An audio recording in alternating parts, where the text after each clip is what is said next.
Welcome to qnawire.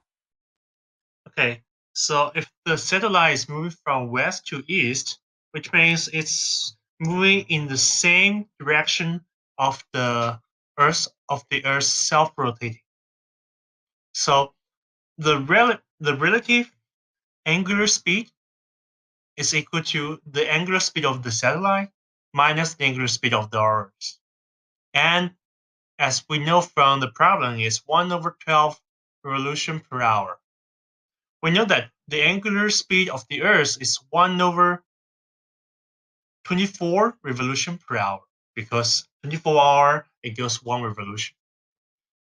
Hence, we can get that the angular speed of the satellite is 1/8 revolution per hour, which because 1 revolution is 2 pi radius and 1 hour is 3600 seconds, and we get this answer for the angular speed of the satellite is 2.18 times 10 to the negative 4 radius per second.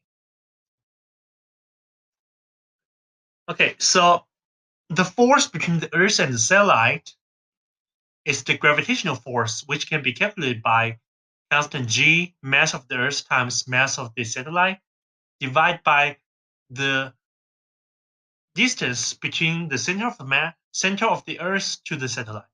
Okay, and this is also a centripetal force, so it's equal to the mass of the satellite times angular speed squared times the radius r.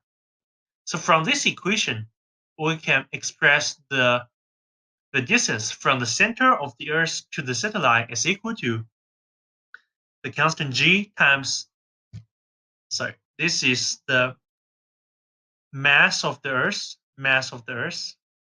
divided by angular speed squared. And this whole thing to the 1/3. Okay? Plug in the number, you can know that it's equal to 2.03 times 10 to the 7 meters. Remember, this is the distance between the satellite and the center of the Earth. We still need to minus the radius of the Earth to get the final height is equal to 1.39 to the 10 to the 7 meters. So for question B, the satellite is moving in the opposite direction, so the relative angular velocity is negative.